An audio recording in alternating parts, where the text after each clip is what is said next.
penis. Oh, that was awesome. Welcome to the Savage Worlds GM podcast. I'm your host, Jared Savage Daddy Gunning. And tonight's episode brought to you by Roll20.net, the world's largest virtual tabletop. Check them out today at Roll20.net. We're on the social medias. Check us out on Twitter and Facebook, SWGM Podcast, hashtag area of effective penis. Thanks to Dustin. Go ahead and follow us, like, subscribe, and share the YouTube channel, Savage Worlds Game Master Podcast. Download and subscribe from the YouTube channel, the regular podcast, Savage Worlds Game World Podcast. And throw us a buck on Patreon if you want to support what we're doing with great openings like that. Who wouldn't? Go to patreon.com/SWGM Podcast. So tonight, we're talking Rekt.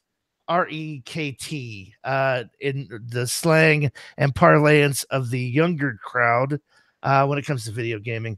Kind of want to talk about adapting video game influences into tabletop with Savage Worlds, how you might go about doing that.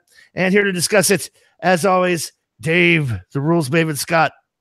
Please continue to subscribe to the Patreon, because with openings like that, we're certainly not going to get any monetization through YouTube. Hashtag penis AOE. And Dustin Smith, the Savage Intern. I just knew that was going to be a hashtag. I just didn't know how fast. That was awesome. That was almost like the poop necromancer. I can't remember what we called it, but it was awesome. It was awesome. So before we get the discussion started tonight, if you're watching the live stream of the podcast, feel free to participate in the chat. But we are going to make a special announcement here at the top of the show. So Dave and myself have started a company, Destin as well, called Atomic Ninja. We're going to be a small game publishing website, digital products mostly, a lot of drive-through RPG. With that said, we have secured a Savage Worlds license some time ago. We still have a project in development.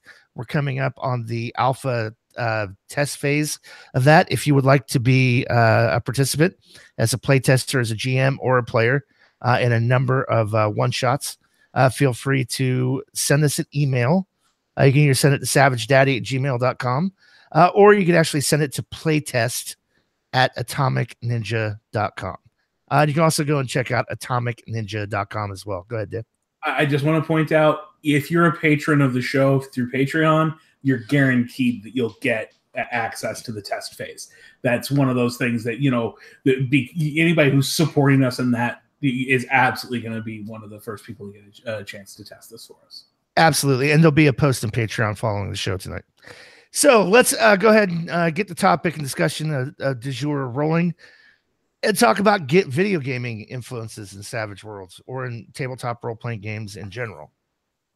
What's already creeped in? Let's start there. What are some things from video games that are popular that have made their way into tabletop role-playing games? Well, I think the 800-pound gorilla in the corner of the room that we have to talk about first is one of the sponsors of the podcast, and it's that whole virtual tabletop and the conversion of what we do to a digital medium, where we're getting things like Fantasy Grounds and Roll20, where you can automate about half of the GM's job to where we can play this game now digitally with people online in a very video game-esque style, where I have played Savage Worlds with people who didn't know how to play Savage Worlds, but they knew how to play Fantasy Grounds, and they knew where the different buttons were, and Fantasy Grounds did the knowing how to play Savage Worlds part for them. They didn't have to worry about it. If I asked for a stealth roll, they didn't have to worry about what's a success or what die do I roll. That's all taken care of for you in the interface. So I think that's at least something we should acknowledge before moving into strictly video games that have trickled down into RPGs. I agree. The two are becoming more and more one. With the internet culture and the advent of broadband internet, webcams, the ability. I mean, you'll hear a lot of old timers will tell you the nostalgia factor. Well, nothing beats sitting around a table, physically rolling dice, and bullshitting with your friends, eating Cheetos, pizza, and playing a game, and at an actual tabletop. I beg to differ. If you've experienced the Roll20 virtual tabletop where you can even tell it to roll dice out visually on the table, and the webcam interface back and forth through Google Hangouts or a video chat, you can come very, very, very close to simulating that in person, in real life tabletop experience. And not have to deal with the fact that, you had to tell your significant other that they were watching the kids alone tonight because you were going to drive across town and be gone for the next 5 hours. Right. Right. Yeah. Go ahead. I was going to say also one of the major perks for me, and my Star City people know this. I have this bad habit. I use GIMP, and I will create like little cutouts and maps. So it's so much easier to get the maps and the cutouts, and you can actually run almost. It's weird. It's almost like you develop a TV show. Like if you've got that artistic bend towards creating fiction, Roll20 is great because you can actually have like this physical representation that's part radio, part comic book. And that's one of the things that I really love. Like whenever I run in person, like it's too much, it's too out there. We always end up doing theater of the mind, but on Roll20, it's so much easier to just pick up things and sort of like conform them to that. Well, I think that leads to one of the things that I would say that is to me at least, a very positive trickle down from the video game industry. And that is that with the ability to take GIMP or Photoshop or any of those tools and make handouts or make digital for, a virtual game, there's a huge swath of art and created assets out there that you can download and get your hands on and just take, log into your favorite game and take screenshots. I've made whole maps for one-shots in The Sims where I just went in and placed everything where I needed it to be, and I had a great little reference map to throw down for the players.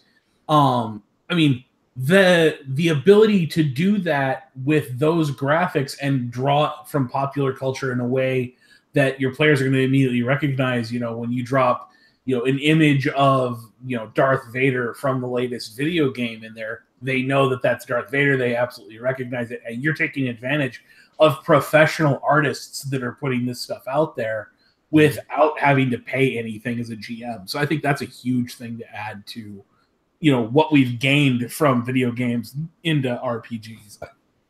It's not all things, but I would agree. I would say I want to kind of talk to you a little bit about what some of the negative things I think have come across into role playing games at the tabletop level because of video role playing gaming, and that is the inability. I'm going to start with character death. That's where I'm going to really start. I think that there's a big pushback, a lot of shock and surprise if you're coming from a video gaming background into a role-playing game background where it's like, what do you mean my character can die? Oh, you mean I just respawn 2 levels back, right? No, you're dead. What? That's bogus, man. All that treasure, all the levels I built, I'm dead. What do you mean I'm dead? Yeah, you're dead. You are no more. I think there's a certain expectation of player character protection when it comes to, and you can see, I would say you could almost see that in the Heroes Never Die setting rule in Savage Worlds. I can say that you could kind of count that as influence. I think Heroes Never Die captures something different that was already existing in pulp and comic books and right, your James Bond movies where your Indiana Jones, where you get captured, you weren't actually killed, you were knocked out. Right. I think that's more apropos of what Heroes Never Die captures. But I do think there's a spirit among gamers that's been born out of this protectionism that's gone on in video games that, back in the 60s and 70s, you had adversarial GMing was the core of the entire hobby. This idea that it was the player characters against the GM. and the GM was going to do everything they could to kill your characters every time you sat down to play. And as we morphed from that into true role play experiences where we're doing the cooperative storytelling, I think that a knee-jerk reaction against adversarial GMs and the slow matriculation of video game ideals put us in this situation where the players are always rewarded, they're never punished. There's no negative consequences to your actions, because in video games, there's no negative. You can make these 3 choices and they all lead to a good thing. There's no negative consequences to those choices and actions.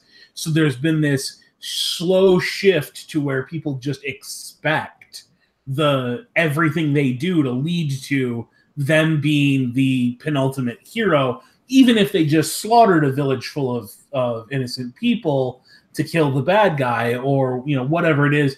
You get the I rip the lamppost out of the ground and beat them with it, okay, and then the city fines you the cost of replacing the lamppost and repairing the sidewalk, as well as a punitive fine of an additional $5,000 or whatever.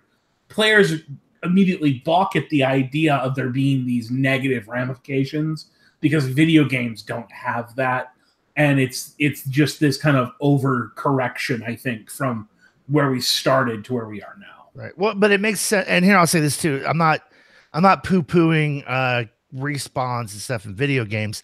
In video games, it makes absolute sense. If you even go back to the arcade iterations of the late 70s, early 80s, the idea was, well, no, you get 3 lives and then you have to put more quarters in because we want you to spend more money. So instead of you being dead, good, game over, walk away, here you can add more quarters to get more lives. Same kind of thing. If you spend $60 for a console game, you want to play through one level and then you die and you have to start all over again. Doesn't make any sense. Not fun for that medium. But I think there's, like we were saying, there's that certain kind of level of expectation and bleed over now into tabletop gaming, where, like Dave is saying, no consequences. And I think we should probably read Ruben's. Which one? The first prolific in the chat here. The first 2 groupings, I would say the respawn, I win. So Ruben writes negatives, respawns, I win button, more power gaming to an extent. Murder hoboism is stronger now. I don't necessarily agree murder hobos are stronger now. I think murder hobos have always been murder hobos, whether you're playing at the tabletop or on a video game platform. Well, I mean, I think we talked about this before. I don't think murder hoboism comes from anything other than the fact that that's what game designers and GMs have taught their players to be. And therefore, you're going to see a slow shift away from that as we get more of your LARPers, your warm and fuzzy Fate players, the more story-centric players are starting to become prolific. They're starting to be seen on Twitch and YouTube. You're getting a larger aspect of that being seen by a larger portion of the community, and it's slowly starting to curb that murder hoboism. Right, and the whole murder hobo trope really is a reaction to D&D's leveling mechanic, right? Where the more shit you kill, the more gold you get, the more you experience, the more you advance, the better you get. So it kind of encourages the vanguard of our hobby encouraged murder hoboism. Well, go ahead, Justin. I was going to say that since you brought it up, Jared, I was going to go ahead and touch on this. I really feel like this is one of those situations where it's kind of the opposite, where D&D, for whatever your feelings on D20 systems might be, D&D was a trailblazer. And I feel like a lot of these games are actually pulling off. They're ripping off D&D, not D&D ripping them off. But there was sort of this divergence, and a lot of people will point to 4th edition as that point where the D20 system went from this is its own thing, and it started trying to copy the games at that point to try and capitalize. That's some of what I've heard. in a few Well, of these I versions. can't fault fourth edition for doing what it did because of the popularity of MMOs at the time and Right. trying to capture that as a game mechanic. I'm not a big fan of D&D. I've not played anything beyond the original, really 3.5. Not really a big fan at that, even at that level. Just GM'd a couple of campaigns, but I'll say this: I hear from people who are fans of fourth edition that it does a stellar job of what it sets out to do. Right. It's No, just not basic D&D the way people want it to be, and don't change my hobby. Hi, I am that heretic that actually enjoyed fourth ed, and I think that a good GM taking a coat of trappings paint to most of those mechanics finds that it actually is a very well written system. Unfortunately, it's just not very well delivered. That was, to a certain extent, it's the same thing I see happen with the Superpowers Companion. I've talked about this on the show before, where it's like great idea the way that it's all structured, but then it was a poor delivery because they let there be dice inflation and some number inflation. I think the same thing happened with fourth ed. Is they had this great idea of a simplistic, here's your stuff your character can do at any given time, and it's arranged in a deck of cards that is color coded, so you know how often you can do this one versus that one. You know, can you do this once per gaming session or once per encounter, or every round? I think there was some great mechanical ideas in fourth ed that, quite honestly, also exist in Savage Worlds. We just don't call them the same things. Your character can do a basic attack, a wild attack. They have tricks. All of that stuff was in those fourth ed decks of cards that you could buy that gave your character all these different options. But again, players didn't dive past the coat of paint on it to see the mechanics underneath. So I think that's where fourth ed really failed. Is it was a great concept and a really, really bad delivery. it brings up an interesting point. Is it, like you said, it's a great concept. Dave, you're the kind of person that adjusts to new things. Could it possibly be for a lot of people when they moved from third edition and 3.5 that there was so much change that people didn't like it? I think it's twofold. One is exactly what you're talking about. It was a massive shift in the way you had to think about playing the game. Two, and this is the bigger aspect of it, and I don't want to be like the D&D podcast for the night, so I just want to get in touch on this real lightly. But the bigger aspect of it is it didn't get to exist long enough to actually convert the player base and let them see what was good about it, to the point that they could have started taking what they did do well and build a new fifth edition off of that base. Instead, Pathfinder came into the scene and gave all those D&D players an alternative to go play that wasn't fourth ed. So you basically lost an entire edition to the fact that a competitor came out and gave players what they already had with the tweaks the players wanted, or Right. what they thought they wanted. We see so many people complain about Pathfinder these days. I think, honestly, it's because people are starting to realize they didn't actually want that type of a progression from the 3 to 3.5 to Pathfinder, because it just doubled down on all the things that were horrible about that game system. Whereas, you get games like Fate and Savage Worlds all springing up in, that time period because players were tired of that.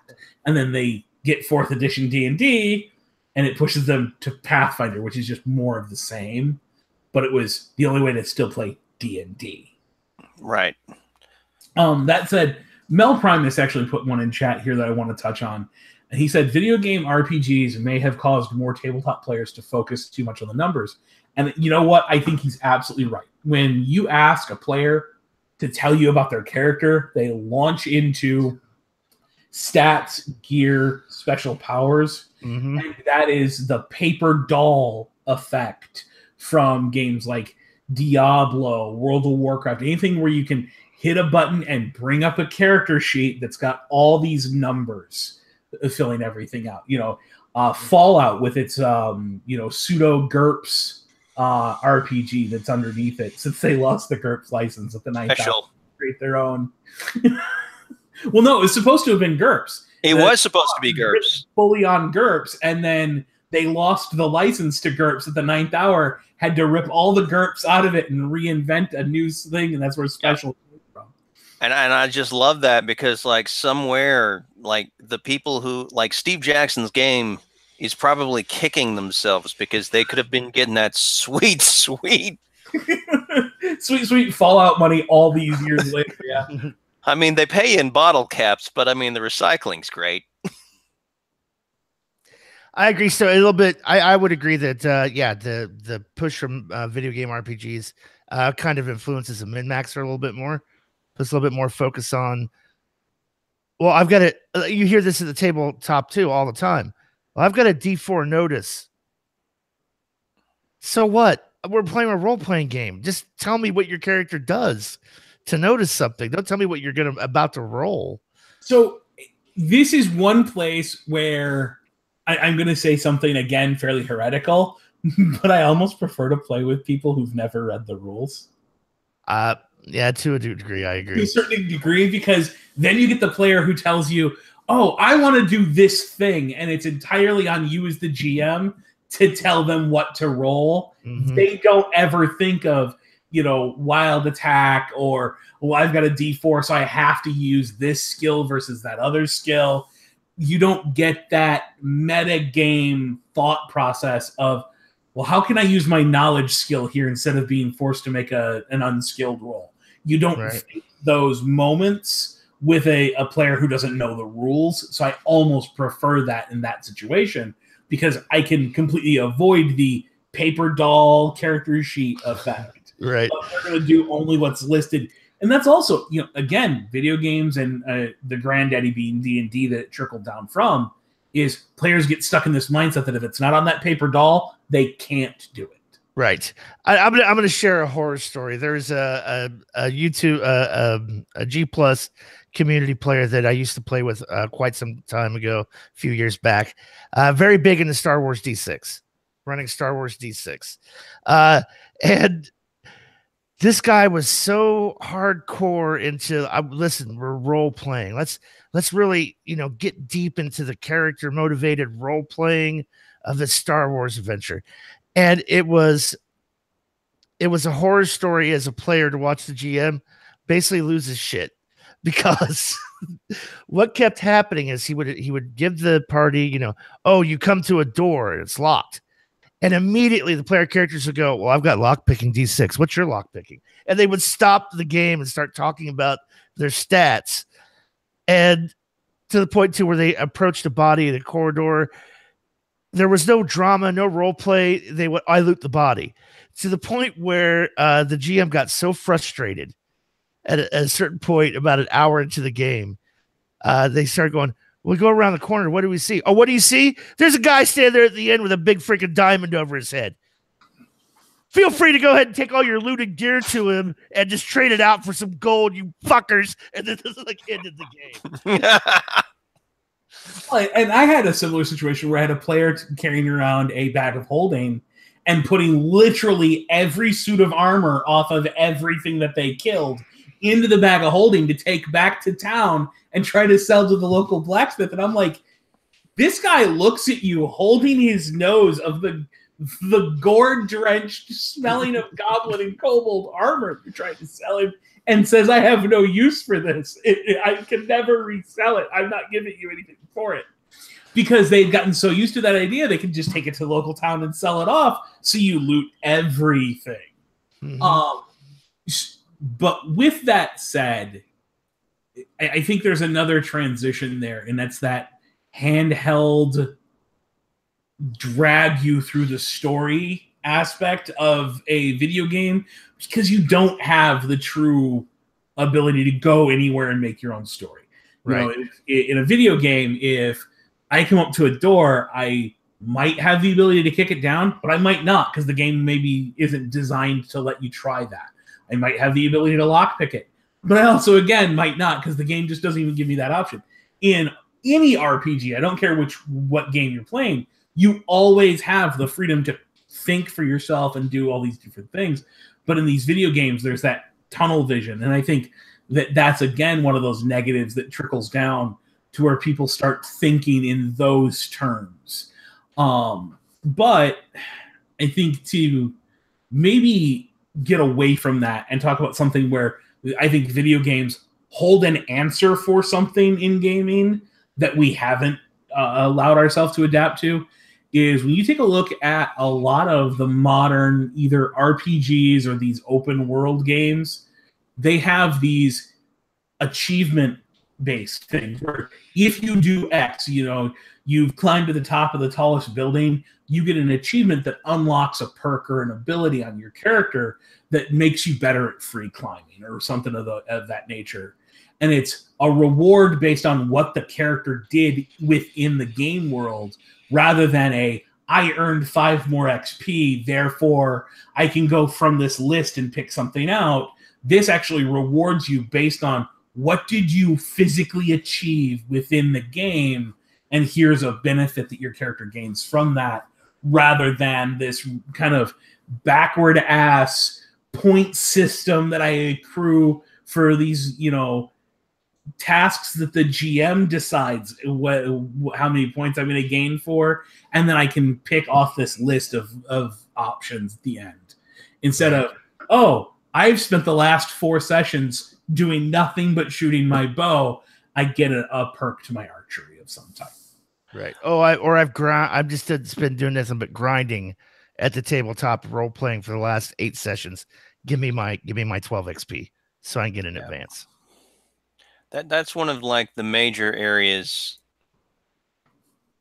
of that's one of the difficult aspects of coming into a group that's not really narrative driven, is that they have that mechanical mindset. Like, I feel like as a GM, you have to get to that point where you sort of balance the reality of the mechanics, but you also have to sort of get the feel for the story, And I don't know, we've mentioned the quantum ogre in the past. Like, if you're going to go right and the ogre is left, the GM just moves the ogre from the left room to the right room. I'm guilty of that. And I think sometimes it's the only way to really get some of these things going. Every GM does it. I know. The reason they do is because at the end of the day, the GM poured time and effort into designing an encounter for their players. And I don't care what direction you turned at the end of the corridor, this is the encounter I've taken the time to build to run. Now, again, that's more a D&D issue than it is Savage Worlds. But I mean, everyone's done the Quantum Ogre from the simple practicality of having nothing but the ogre at the end of the hallway to throw in front of their players. Right. That's why as a GM you want to cultivate what I like to call free range player characters. Right. Meaning that, hey, you do what? You turn left at Albuquerque? Okay. What would be left at Albuquerque? Shit, I don't know. But hey, here's the problem. Deal with it. Well, as a GM, I don't have to worry about what possible solutions you may have to it because that's above my pay grade. I work in the problems department. Solutions, that's down the hall to the left. I don't know what to tell you about solutions. There's a live grenade drops at your feet. What? Yeah. Surprise. I had no idea that was going to happen because you turned left. I didn't have anything prepped for left. So live grenade. And it sounds very scary. I'm going to say this right now. A lot of GMs may be listening to this. That sounds very scary. Like, what do you mean? Like, most of my prep, I've done the prep side of that with world building. I know what's going on in the world, what the climate is, how people react to certain things. In a very broad stroke, I know what the NPC player character motivations are for the most part, even if it's only at a cliched level. So I can show up to a game with no idea what's going to happen and be just as completely pleasantly surprised as the player characters because I'm not married to a storyline or a plot arc at this particular point narratively. I'm not narratively tied to anything. It's also one of those things that it seems a lot scarier when you haven't done it. Once you've done it a few times, you start realizing dude, they don't have a fucking clue if I planned this in advance. But I will say this, you do run the risk of throwing too many problems at your player characters. That is true. That you get, there's no room for them to role play. There's no room for them to do anything because every 5 minutes you've thrown another problem in the room that they have to deal with. And, sooner or later it devolves into okay, draw the next bad event off the top of the deck that we have to deal with board game. Right. It can turn into that. Absolutely. I got to tell you, I'm a big fan of the Bethesda games, right? The Fallout, the Elder Scrolls. Now, I have noticed there's kind of a problem that I've seen happen is that a lot of times it revolves around go here, get the thing, maybe kill the enemy and get the thing, take the thing back to the person who needed the thing, get another thing, get more things, and then once you've got all the things, watch the cutscene, and the person who wanted you to get the things gives you a thing. Or betrays you.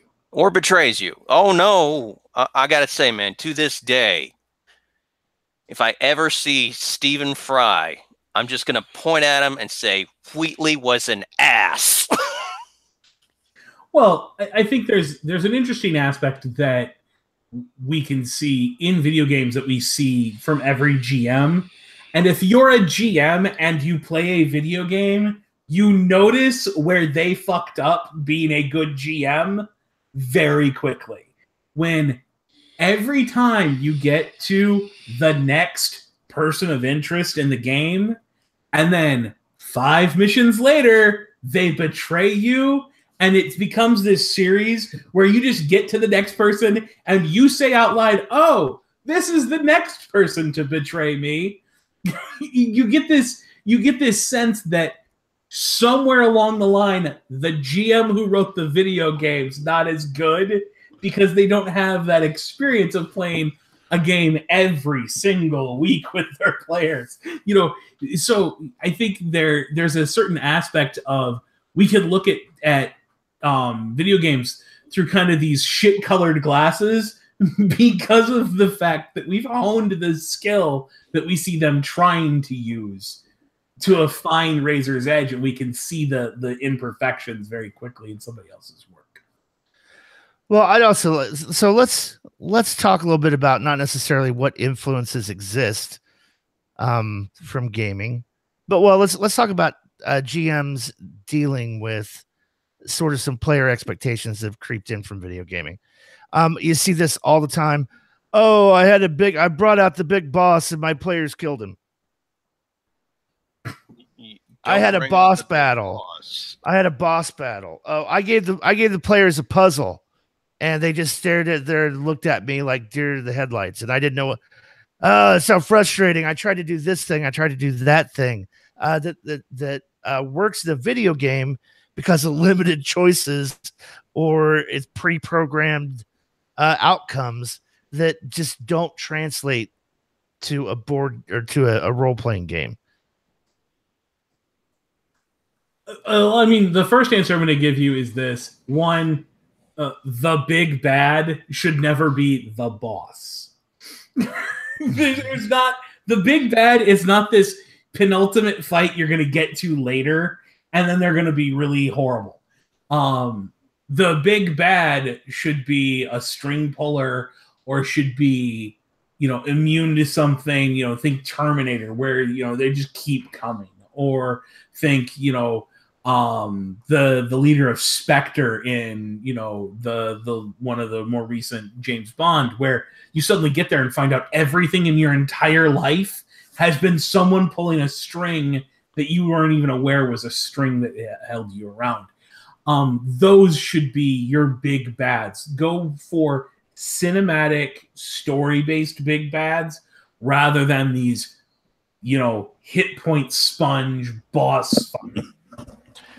Right. I would also say too that I think a lot of GMs miss the point of a boss battle as well. the players are supposed to crush the boss.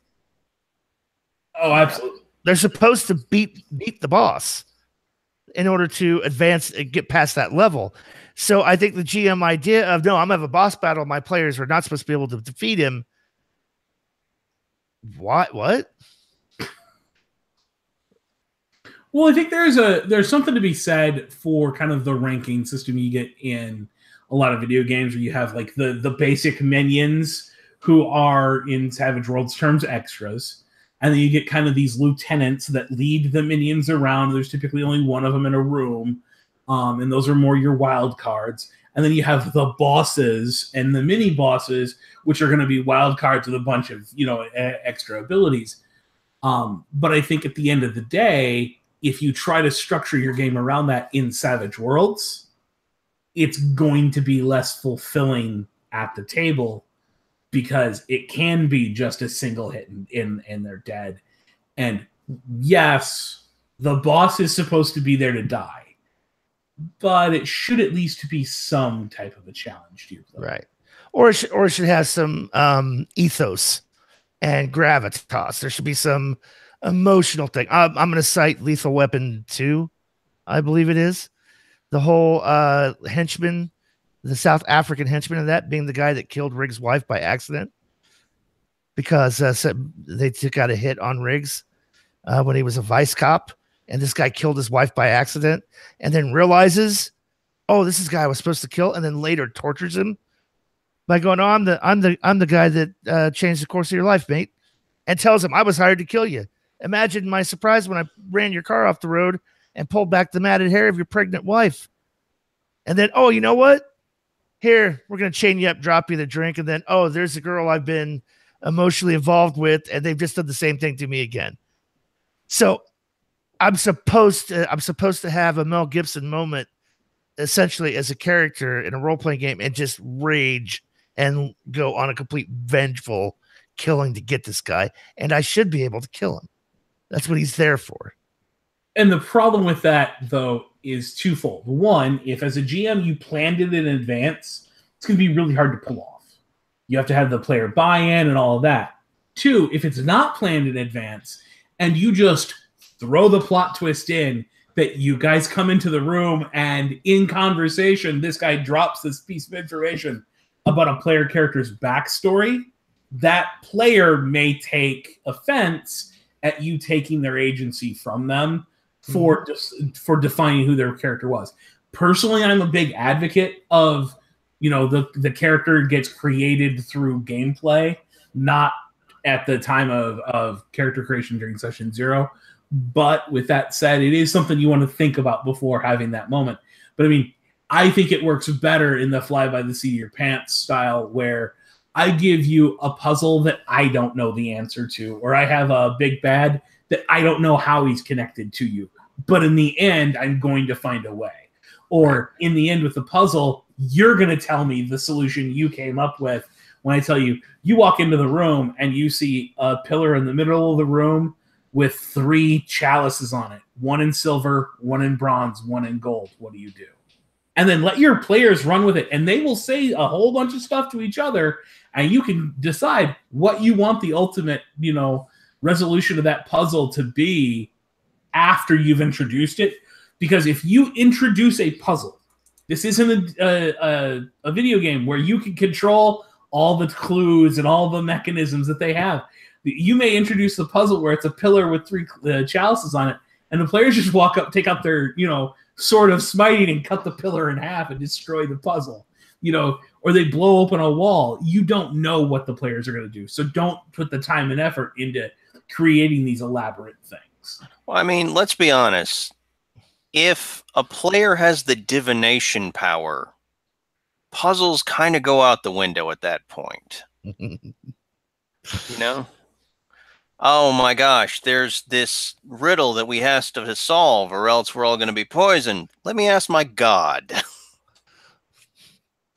And in a video game, that would never work. Not in a million years, right? But in a role-playing game, that's absolutely feasible.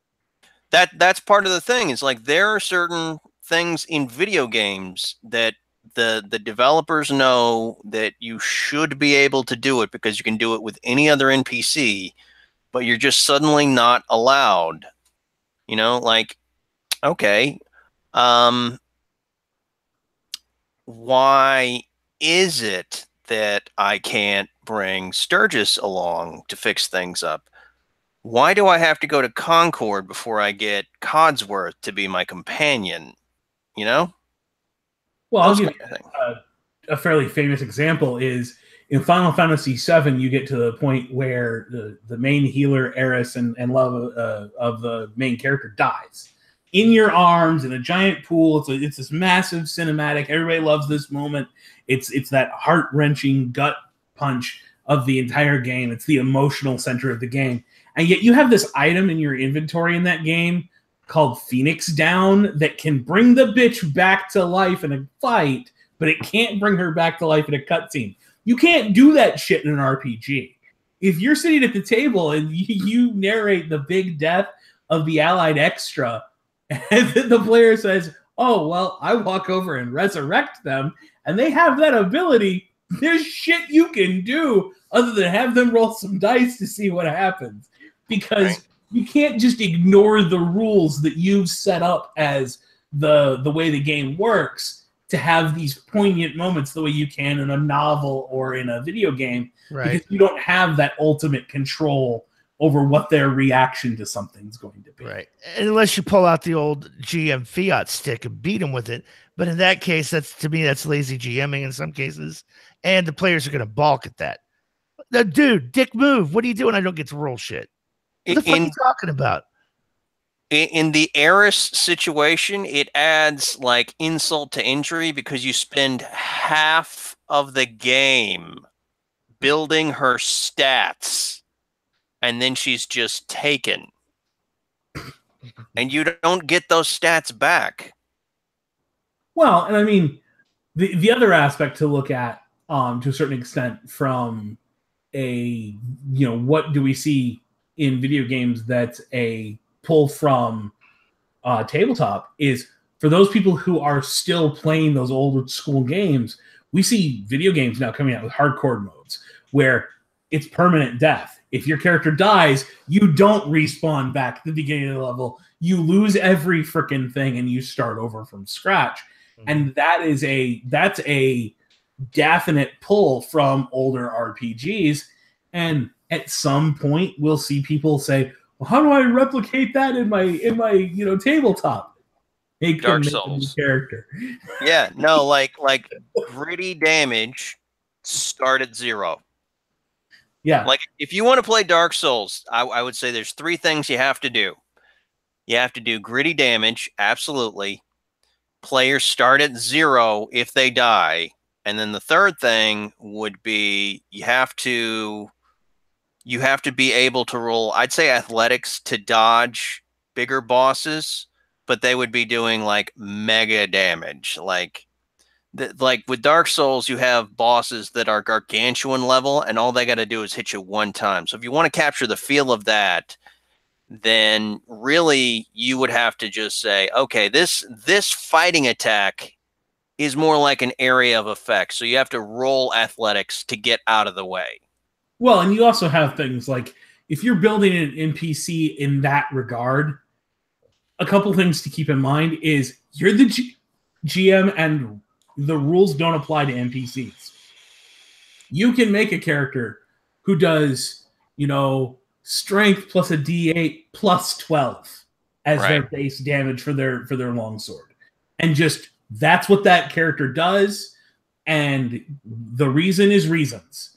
So you can certainly do that, but again, I think it's a false equivalence to just try to get the Savage Worlds mechanics to do what the video game is achieving.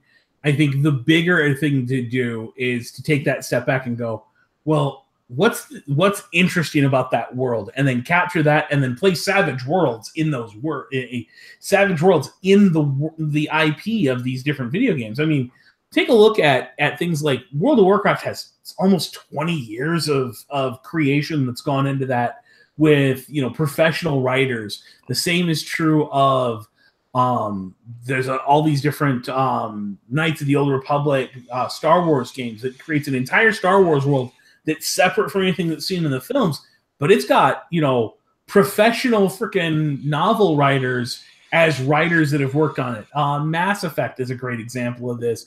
Fallout, Assassin's Creed. Any of these are professional writers creating a world that you don't need their mechanics. You can just play Savage Worlds in that world with that fluff. Yeah. Mm-hmm. Absolutely. So let's talk about some things that are germane to video gaming that already exist in Savage Worlds as mechanics that the average GM or a noob player may not be aware of. Environmental hazards. Sometimes I feel like a broken record, but yeah, I mean, hazards are huge and we don't see them used. The lighting rules, you're playing a game like XCOM where there's all these calculations about whether or not you can hit the target, and it's a very horribly hard game. Well, the reason is they're charging you for a range penalty and an unsteady platform penalty and an obfuscation of the target due to smoke and cover, and then on top of it, lighting. Those are all the penalties you never hear a GM mention to the player, because otherwise that I need a 4 to hit turned into I needed a 16 to hit. Right. And that's part of the issue is, like, I think a lot of times a lot of GMs don't want to be adversarial, and they don't want to pile on all of those hazards. I'm going to go out on a limb here a little bit. I don't 100% disagree. Right. I think that what you have is a situation where the GM may not understand the impact of those rules or when to apply them because they're just not familiar enough with the game system, or they're just kind of choosing to ignore it. Just choosing to ignore it either because I don't want to sit here and figure out all the negatives and apply the modifiers. I don't want to do that. If you're playing, Indiana Jones, if you're playing this pulp era thing, you may not want to apply smoke obfuscation and lighting penalties because you want the ability to set a tone of it's a dark, dim cavern without dragging a combat out for an extra 20 minutes because everyone's making missed attack rolls. Right. It takes all the pop out of your pulp moment when nobody's hitting you. It becomes this combat of missed errors. Dave, you've got to let that one shot go, man. You just got to let it go. I would say too that I think the modern kind of social dogma of the day is, I don't want to be confrontational. I don't want to be viewed as negative. I don't want my players to not like me. So I'm not going to do this thing because I don't want to be seen as a dick GM. Instead of going, hey, I'm the parent in this situation. The modifiers apply. Make the goddamn roll. And I'm not doing anything. I'm not penalizing it. I'm not picking you out. You're saying you want to do this thing. I'm saying here's how the rules apply. Make the roll.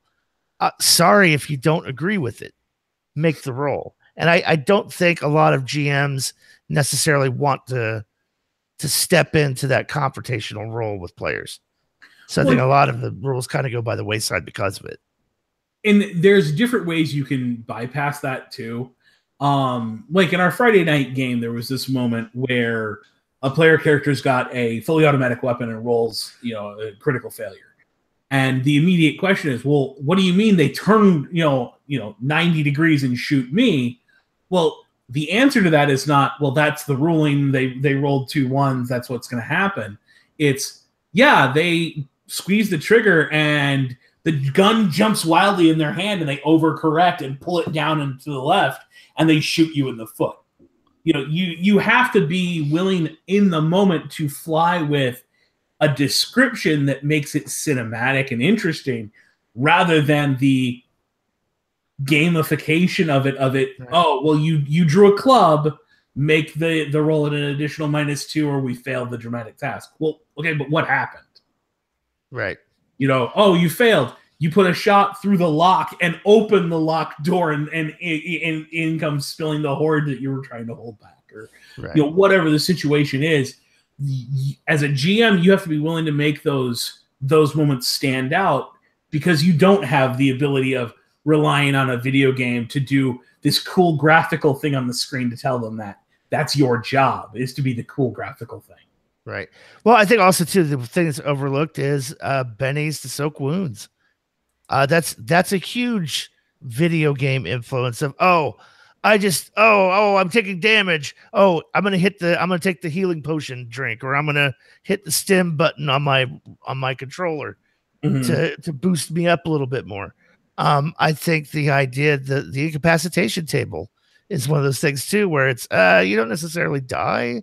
Wait, you mean that when my character in Call of Duty hides behind the chest high wall and regenerates 98% of his health from when the sniper shot me and didn't kill me, that's just me dropping a Benny and soaking the wound?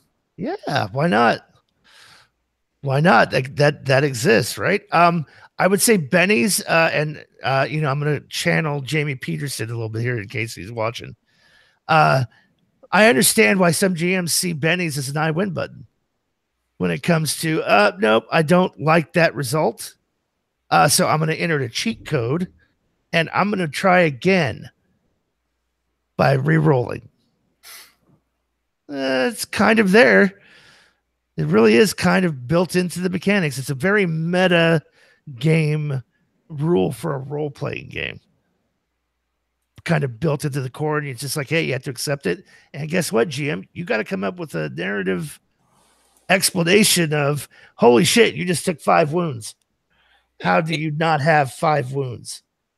If you think about it, though, bennies are one of the things that keeps it from being just a stomping, because in a lot of these sessions, I throw mooks out there to just push it forward to bleed off the player's bennies. The idea of getting them to the point where you don't have the bennies, it spreads it out. Well, Ken Riley just put it in the chat. Bennies mean insert another quarter to continue. Exactly. Right. Same kind of thing. Yep. And I mean, there absolutely is an aspect of that. I also think that when you take a step back and you start looking at some of the mechanics we have in Savage Worlds, they only make sense through a gamification video game lens. Taunt. Yep. Just what?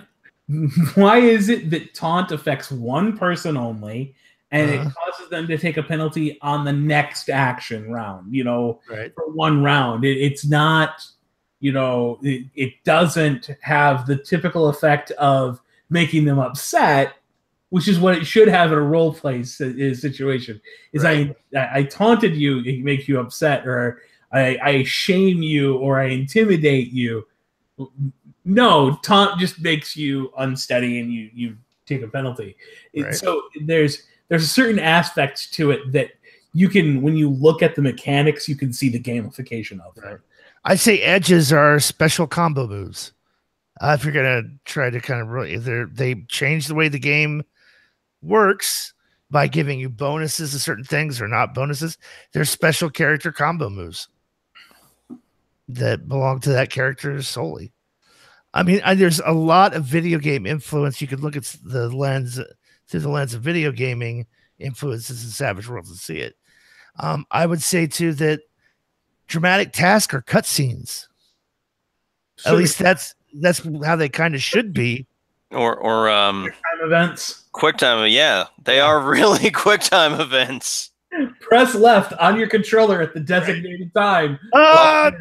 Press F to show respect, or whatever the big meme was for a while. Like the Telltale series, the Telltale games are really just Fate, but that's okay. They're still fun. They're choose your own adventure novels. Yeah, from the 80s. Right. If your character goes left, turn to page 86 and continue reading. Walk over here. Move the icon. press the B button. Right. But the interesting thing is you look at that, and that was a novelization's attempt to replicate role-playing games. Right. That were popular from D&D. It's like, okay, how do we transfer that idea over to this medium in a new and interesting way? And that's how you got, choose your own adventure. Oh, you can read the same book 7 times and have completely different stories based on your character's decisions. Well, I think, from a more narrative standpoint, this huge push to games like Ark, Survival Evolved, Minecraft, 7 Days to Die, these big open world sandbox games. Sea of Thieves is the one that comes out next week. That's, it's take this open world and apply a theme to it, whether that's zombies or pirates or, dinosaurs or, whatever. I think that is in of itself a thing where that's just you as a GM going, okay, the basic mechanic is Savage Worlds rule set, but this week we're playing, Firefly. Next week we're playing, zombie dinosaurs in space. Yep. Or we're adapting the hit Prime TV or Showtime series, The Expanse. We're going to play that out with political intrigue among intercolony planets. It would be the last parsec, but Jump Core would be malevolent.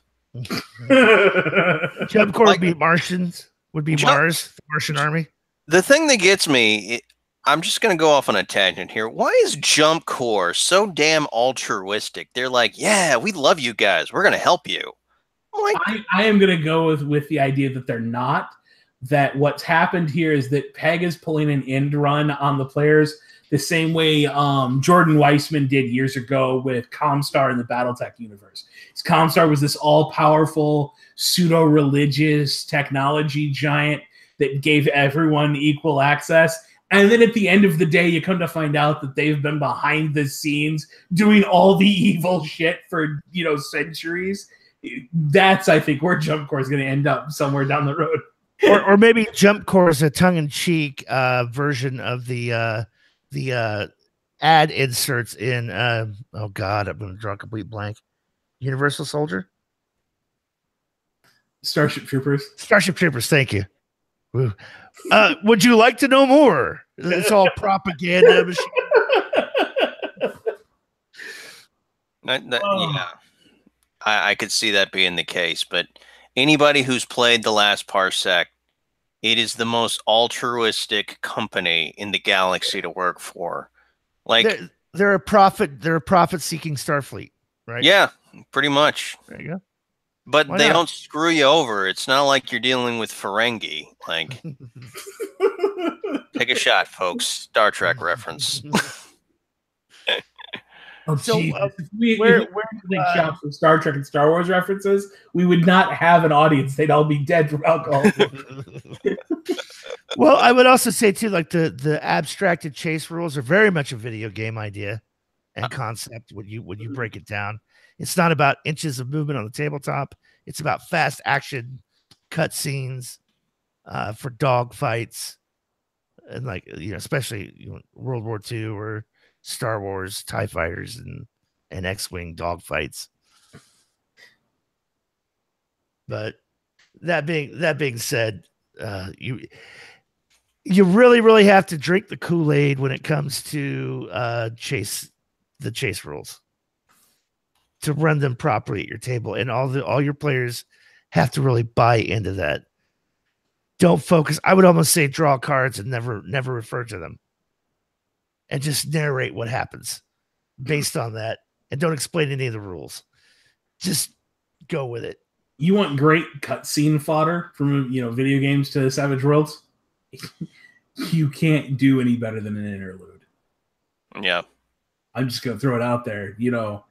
That's a cutscene in a card. Yep.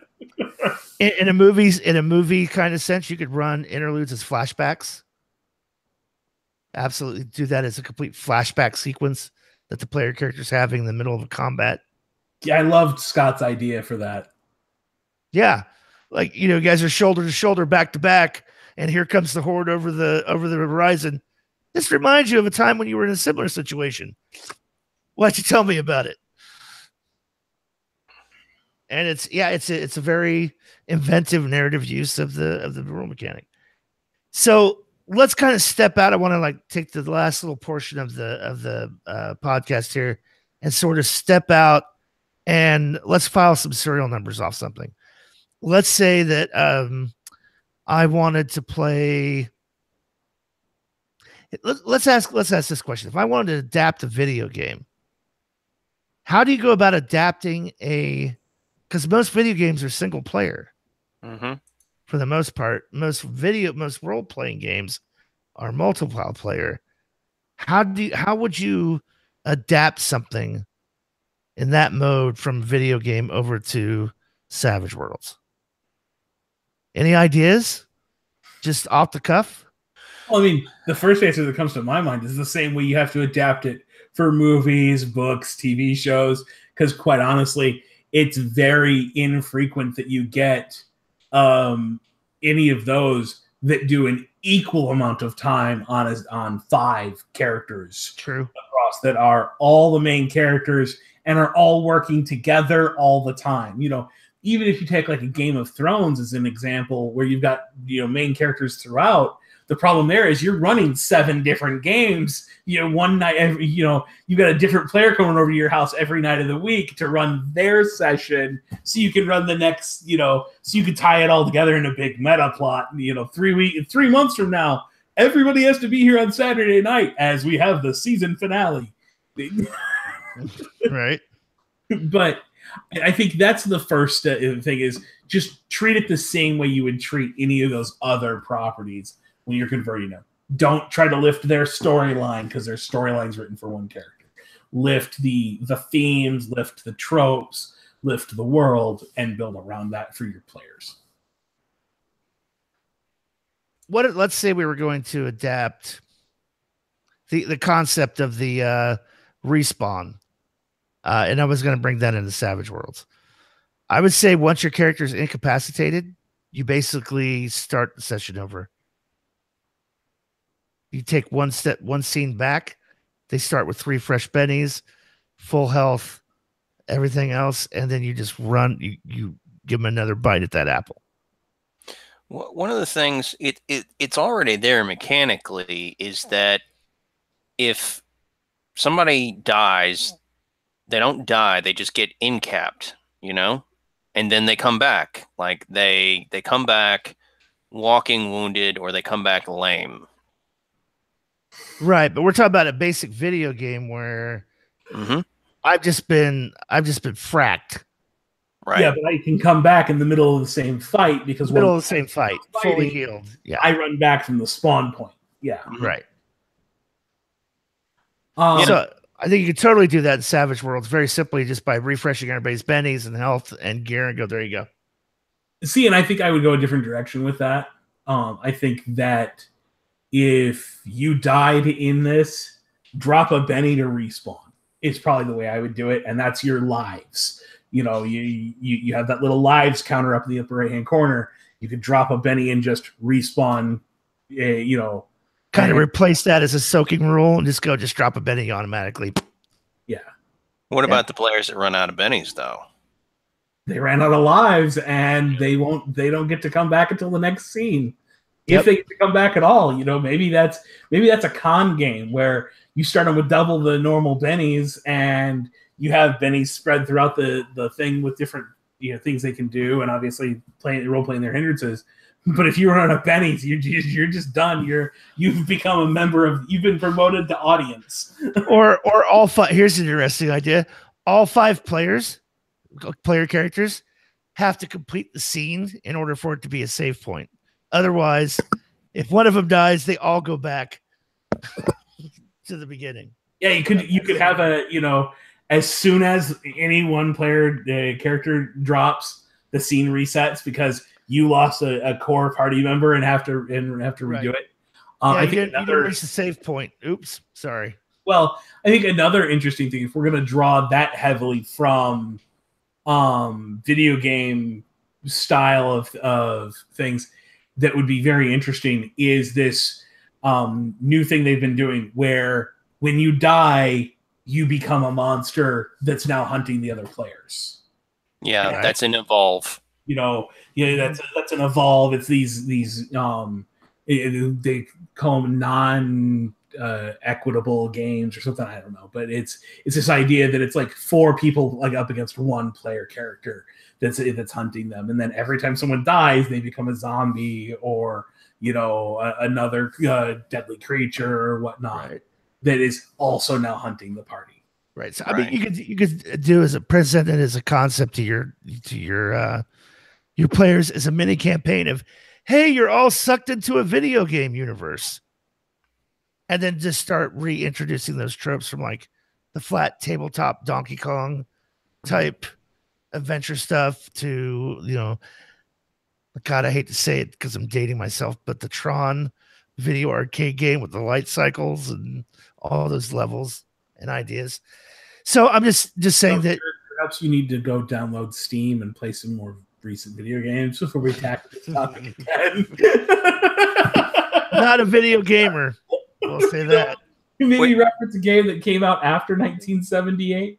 Here's how not a video gamer I am. I purchased the entire State of Decay library from Steam, and then immediately went and got the Romero hack, where they're all slow, shambling dead.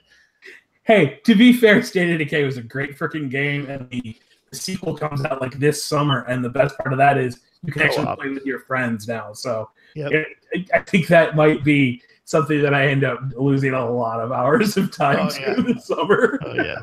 I'm going to be honest with you. Like, people joke around about slow-moving zombies not being a threat.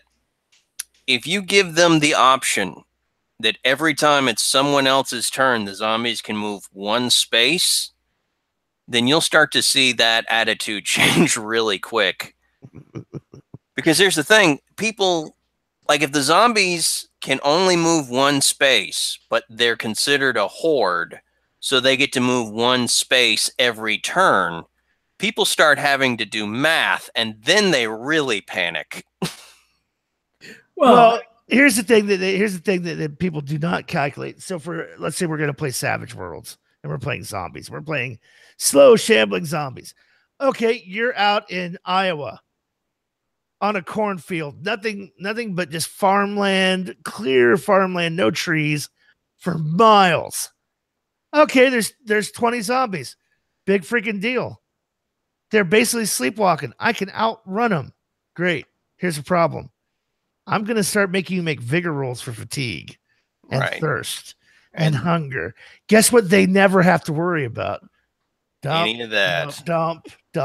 Sooner or later, it's a game of math, and the zombies are going to get your ass. Right. And you're not going to be in a good condition to fight them off when they finally catch up to you, you arrogant son of a bitch. Like the whole thing about cardio, like that's it's like when you're in a game and there's the low level NPC that just has 1 hit point, and you should be able to just kill it with no problem, and that little teeny meaningless enemy just gets you right at that moment. Zombies are effectively that entire that's it. Like, they should not, the Romero zombies should not be able to kill anybody if it's one of them. Right. But it's not one of them.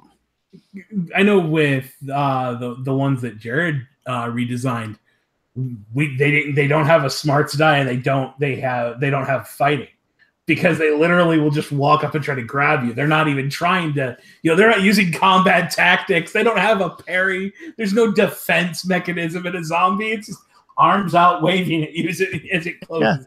Yeah. Headshot still a -4, but they have a 0 parry, roll of success.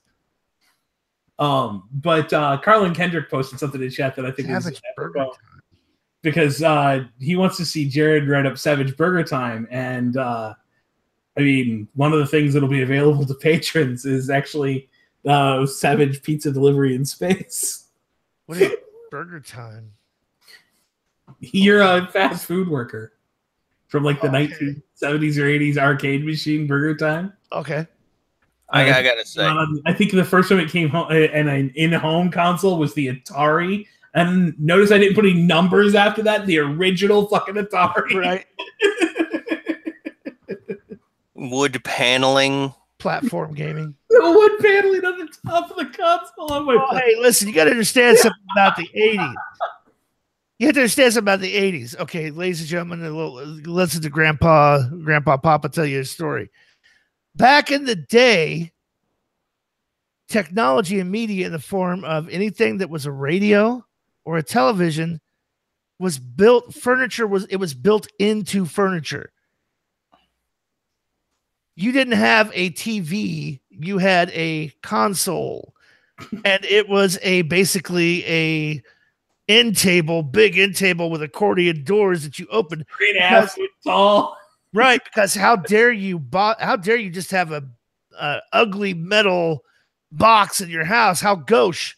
What are you, a caveman? And it comes with this big ass wooden cabinet. It takes 4 people to move. Right. My grandmother had a console TV, 13-inch color, inside a cabinet with speakers. I swear to God, that thing weighed nearly a ton. It took 5 grown men to sort of move the it. big console stereo that was like 7 feet long with speakers and the whole Yeah, it was supposed to be disguised as furniture because nobody polite would have any company over and see your technology. Oh my God, how rude. That's why, like, if you look at not Atari is a great example because it's not real wood, it's fake wood grain plastic bullshit. just like the station wagon of the same era. For some reason, everything had to be wood in order to be fancy and you had to hide all of the magical technology because you didn't want the Inquisition finding out you were a witch. Right. I remember pop-up front top-load spring-loaded VHSs and Betamaxes having wood grain finish on them. Like anything that was technology computerized looked like it had a wood grain finish on it until about 1985. First of all, you had everyone had the pair of pliers or channel locks attached to the TV knob that came off for UHF. But later on, you had the 3-year-old brother who was the remote. Change it to channel 13. Now you also had the clicker, the metal clicker thing that had 3 toggle buttons that you would click, click, click, click. Yeah, it had a wire that ran from it to the television. Yep. Yeah, good times. Good times. All right. Anything else we want to talk about in the chat? Anything else we want to address? No, we've got a lot of people commenting on stuff just you know, to be part of the conversation, but nobody actually asking any questions or anything. I wouldn't be surprised. I'm just going to throw this out there if this episode isn't referenced because Ready Player One is coming out in a couple of weeks, and if you really wanted to have that whole video games are, narratively speaking, video games are everything, like shift from this to that to this to that, that would be the game to work with. Would be taking the idea of you are entering the oasis, and in order to progress, these games become just for the sake of fandom, Savage Rifts. So with the Oasis and Ready Player One, you would be able to sort of have these different ones and just move and move and move between them if you wanted to go that route. That's my thought there. Yeah. So Ruben did actually throw a last-minute question in here. All right. Of all the games out there, what would you like to see adapted to Savage Worlds? As far as video games? Yes. See, this is hard for you because, like, I'm not a video gamer. Well, see, I think that's an interesting aspect of this too, is because I don't think most of our audience are video gamers. All right.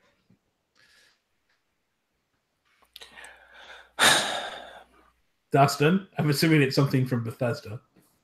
All of it. I just like I love Fallout 4. I love all the Fallout series.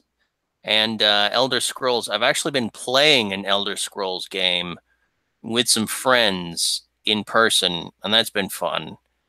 And I've run a few one-shots of Fallout. Like the group that I was with, the intro game was Fallout. And what I did was for the Mirelurks, they had to come across them. Like I was sitting there, how do I stat them? So I was like, I'll take crocodiles and alligators, and I used that. Oh, see, dude, you missed the boat on that one. Mm-hmm. You just take the lobster race, the lobster people race right out of 50 Fathoms. 50 Fathoms. Yeah, you could do that. Actually already has like a lobster race that players can choose. I got 50 Fathoms for Christmas, so I'm going to be digesting that.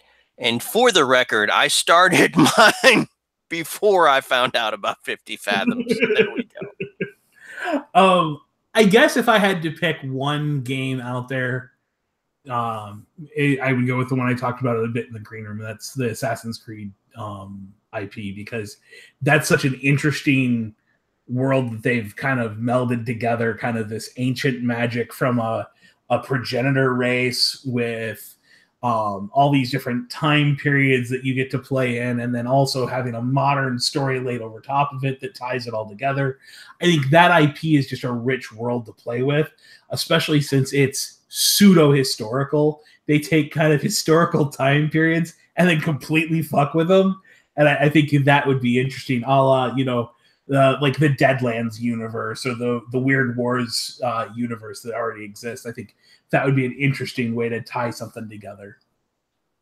I would say is Silent Hill and BioShock, are those kind of taking place in the same universe? No. But I see where you're coming from. Doom. I mean, anything that I would want to see brought over as a video game IP in the Savage Worlds would definitely involve horror. Would have to definitely involve horror. Other than that, I don't find a lot of decent or good. I'm not gonna say that. Not necessarily. I'm not gonna make a value judgment. I don't think there's enough proliferation of sci-fi in Savage World settings.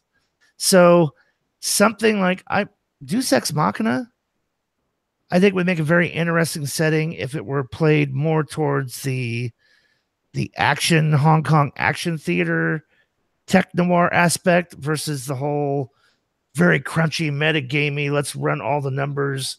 God, what's the one we're always talking about that already exists? Interface Zero. Yeah. Give me more of the narrative, cinematic, cybernetic, cyber runner type deal that you see in Deus Ex Machina. Daring Tales of the Sprawl, which the rules for Daring Tale of the Sprawl are actually free. Yeah, but as far as we're talking about a setting being translated over as a full IP with fluff and everything, I would say Deus Ex Machina probably would be one of my choices. What's the other really big one? Oh, that deals with sci-fi and alien invasion. I want to say XCOM. No, Star Frontier. It's not Star Frontier. That's an actual role-playing game. What's the premise of it? Like, what's the get down? Alien invasion. Sort of a confederated galaxy. It's got the actual word "star" in the name of the game, and I'm drawing a complete blank on it. Very popular, like 3 or 4 years ago. That's all anybody ever talked about. StarCraft?